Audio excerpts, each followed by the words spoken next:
करो, बंद करो, बंद करो।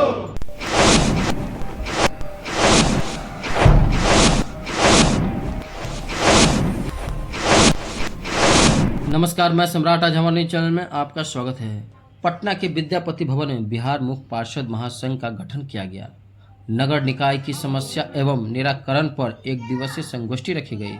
इस दौरान बिहार मुख्य पार्षद ने 11 सदस्यीय टीम बनाई, जिसमें अध्यक्ष, उपाध्यक्ष, सचिव, कोषाध्यक्ष एवं अन्य। यहाँ पर 11 सदस्यीय टीम में मुख्य भार दिए गए इन लोगों को कार्य दिए गए हैं बिहार मुख्य पार्षद महासंघ में।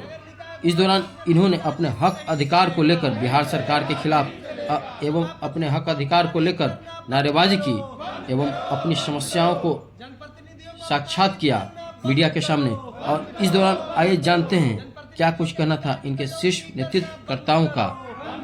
इनका कहना था कि अगर 2025 विधानसभा चुनाव से पहले अगर हमारी मांगें पूरी नहीं करती बिहार सरकार, हमें जिस कार्यों से वंचित रखी है, जो हमारा अधिकार है, तो हम बिहार सरकार को 2025 विधानसभा चुनाव में खुलकर विरोध करेंगे।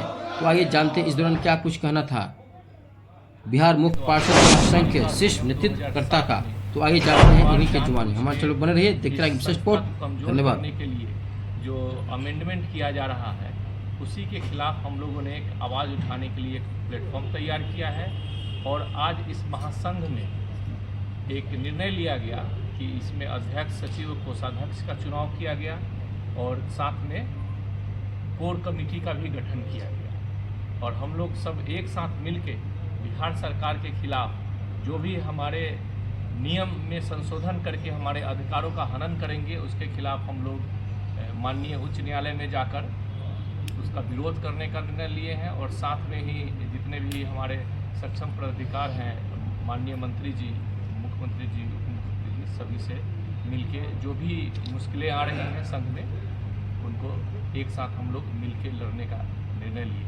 और साथ में जिन मुख्य पार्षदों को प्रताड़ित किया जा रहा है, हर एक जिले में लगभग 10 निकाय हैं और उसमें से 4-5 निकाय ऐसे हैं जो कि समस्याओं से जूझ रहा है।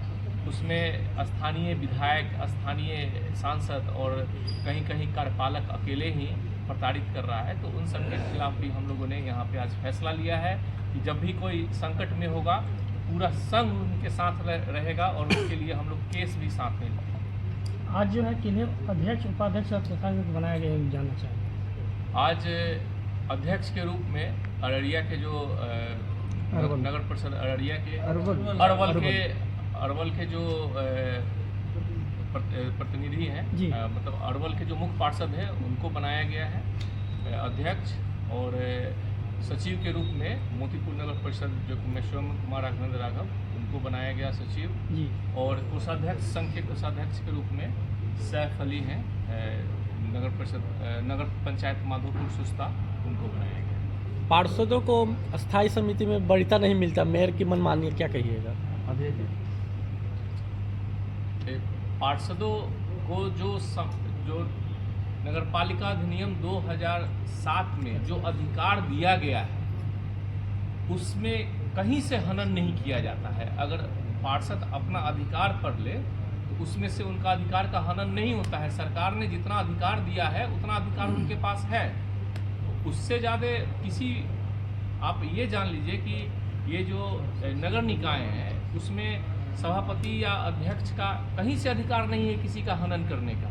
जो भी हनन का काम करता है या तो बिहार सरकार करता है और नहीं तो कार्यपालक अधिकारी करता है। सरकार के संज्ञान में तो ये बातें हैं कि कहीं ना कहीं आप लोग के साथ प्रताड़ना हो रही है, लेकिन इसके बाद भी जो है सरकार अनदेखा कर रही है। इस पे क्या कुछ कहना चाहिए? ये अभी जो सरकार चल रही है बिहार सरकार, वो पूरी तरह से इलेक्शन मोड में आ गई है। और इलेक्शन को देखते हुए जहाँ भी उनके विधायक को थोड़ा भी किसी भी मुख्य पार्षद से प्रॉब्लम है, उसको प्रताड़ित करने के लिए पूरी तरह से प्रशासन को छूट दे रखे हैं। यहाँ तक कि मुझे जानकारी है, जैसे मेरे ही ज़िले में 3-3, 4-4 जगह प्रॉब्लम चल रही है। ना डीएम कुछ सुनने को तैयार है, ना विभाग सुनने को तैयार है। मंत्री महोदय से कितनी बार मुलाकात हो चुकी है उन मुख्य पार्षदों की, लेकिन किसी की बात नहीं सुन रहे हैं। सभी को बोल रहे हैं कि सभी जो है हमारे पार्टी के जो लोग हैं, जो सत्तारूढ़ पार्टी के जो विधायक और सांसद है, उनकी ही बात सुनी जाए, और इसीलिए ये चुप है। उनको भी मालूम है, विभाग में भी मालूम है सभी लोगों की गलत किया जा रहा है, और मुख्य पार्षद को प्रताड़ित करने के लिए अलग अलग तरीकों से मीटिंग न करने के आरोप लगाकर पदमुक्त कर दिया गया है अभी रक्सौल में, जबकि उन्होंने स्पष्टीकरण में सारा एविडेंस दिया, उसको भी नहीं माना गया। तो ये पूरी तरह से एक तानाशाही चल रही है, हिटलरशाही चल रही है। नगर निकाय की जो स्थापना की गई थी संविधान के संशोधन 75वां के द्वारा और 74वां के द्वारा, तो उसको पूरी तरह से हनन किया जा रहा है, और इसके लिए हम लोग पूरी तरह से कानूनी तौर पे लड़ने के लिए तैयार हैं, और हमारे पास कानून विशेषज्ञ भी हम लोगों ने अपने संघ में जगह दिया है। आज इस बैठक में कहीं ना कहीं एक बड़ी जिम्मेदारी आपको भी दी गई है उपाध्यक्ष पद पे, तो अब जो है इस जिम्मेदारी को आप कैसे निर्वाह करेंगे इसके बारे में? सचिव जी, मैं अपने तरफ से बराबर संघ के जितने भी लोग हैं उनसे उनकी समस्याओं को समाधान करने के लिए हम लोग पूरी तरह से हर एक समय सजग रहेंगे, और जिनके पास भी समस्या हो जाएंगी उनको हम लोग मदद करने के लिए तैयार हैं। और सबसे बड़ी बात है कि आज जो है एक परिवार की तरह ये संघ बैठा है, मुख्य पार्षद संघ, और ये परिवार हर एक महीने मिलने की बात की है। और इसी प्रकार अगर किसी की भी समस्या होगी, आज अगर आप 25-30 लोग देख रहे हैं यहाँ पे जी, आने वाले समय में ये 100-200 होते हुए आपको दिखेगा। आगामी विधानसभा चुनाव भी है, क्या कुछ कहना चाहेंगे सरकार को? क्या कुछ कहेंगे? सरकार की तरफ से तो ये वार्निंग है महासंघ की तरफ से, मुख्य पार्षद महासंघ, क्योंकि जितने भी 261 नगर निकाय हैं जी, अगर 261 नगर निकाय के लोग अगर ठान ले, जो मुख्य पार्षद अगर ठान ले, तो जो सरकार में अभी है उनको धूल चटा सकती है। अगर हमारे अधिकारों का हनन किया गया तो हम लोग एकजुट होकर सरकार विरोधी वोट करेंगे।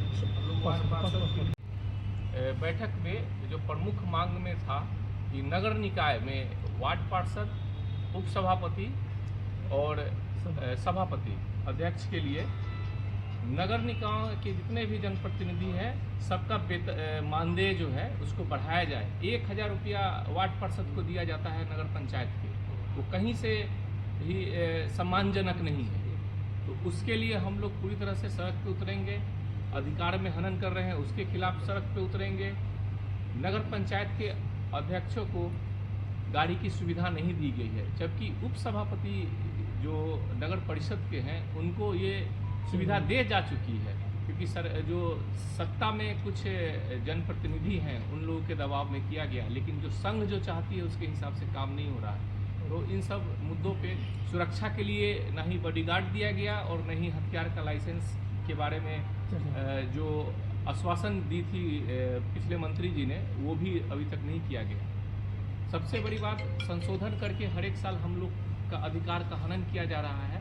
2024 के संशोधन का जो पूर्व मंत्री थे नितिन नवीन, उन्होंने हम लोगों से वादा किया था कि उसको वापस लिया जाएगा विधानसभा में, उस पर भी कोई अमल नहीं किया गया। उल्टा एक और 2025 में एक संशोधन करके सशक्त स्थायी समिति का नियंत्रण जो है उसको खत्म कर दिया गया।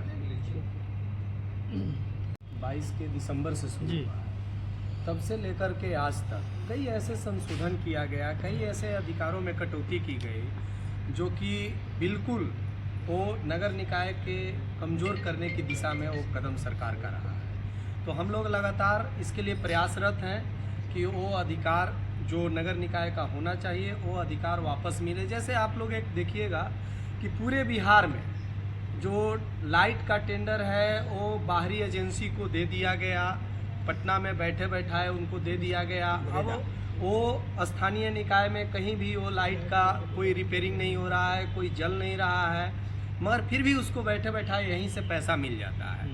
तो अभी हम लोग 2 साल से जनता हम लोगों को बहुत क्षेत्र में घूमने पे बहुत सवाल करती है जनता कि भाई आप 2 साल से एक लाइट नहीं ठीक कर सकते हैं तो आप क्या करिएगा। तो एक छोटा छोटा जो अधिकार है, इस तरह से कई अधिकारों को हम लोगों से छीना गया। जैसे अभी देख लीजिए साफ सफाई, अभी साफ सफाई भी मतलब छीन कर या सेंट्रलाइज तरीके से योजना बनाकर किसी को फायदे पहुंचाने के लिए सरकार काम कर रही है, और हम लोगों को जो अधिकार है उस अधिकार को छीनते हुए वो मतलब सीमित करने का प्रयास किया जा रहा है। तो हम लोग इसमें पूरा योजना बनाए हैं। अभी जब से चुनाव हुआ है तब से लेकर आज तक कभी भी कार्यशाला का प्रयोजन सरकार के द्वारा नहीं किया गया है। बहुत सारे ऐसे जनप्रतिनिधि हैं जो अपने अधिकारों के बारे में स्पष्ट तरीके से नहीं जानते हैं, समझ नहीं है या उनको कोई जानकारी नहीं है। तो ऐसे स्थिति में जो पदाधिकारी हैं, जो कई मनमाने तरीके से काम करने वाले पदाधिकारी हैं, तो उसका दुरुपयोग करते हुए वो अपना मतलब बिना अनुमति के करोड़ों का खरीदारी करते हैं और कोई भी गलत काम करते हैं और उसका खमियाजा मुख्य पार्षद को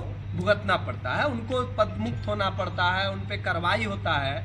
तो ये सब सरकार कमज़ोर करने की दिशा में आगे बढ़ रहा है। तो हम लोग इस पे प्लान किए हैं कि हम लोग प्रत्येक महीने बैठक करेंगे और बैठक करके जहाँ भी प्रताड़ित किया जा रहा है उन सभी विषयों को लेकर के माननीय मंत्री जी से, विभाग के जो सचिव हैं उनसे मिलेंगे और अगर हम लोगों की बात वहाँ नहीं सुना गया तो फिर हम लोग न्यायालय में याचिका दायर करते हुए हम लोग मजबूती से अपना पक्ष रखेंगे और हम लोगों को उम्मीद है कि न्यायालय से जरूर हम लोग को न्याय मिलेगा। परिचय दीजिए।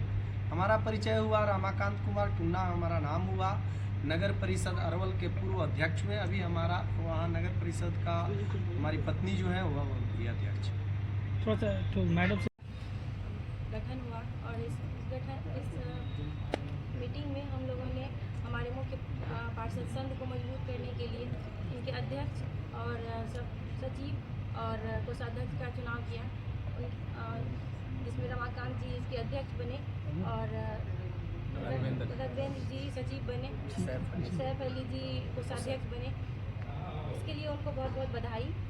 और आज हम लोगों ने इस मीटिंग के द्वारा बहुत से बातों पे चर्चा किया, जिसमें हमारी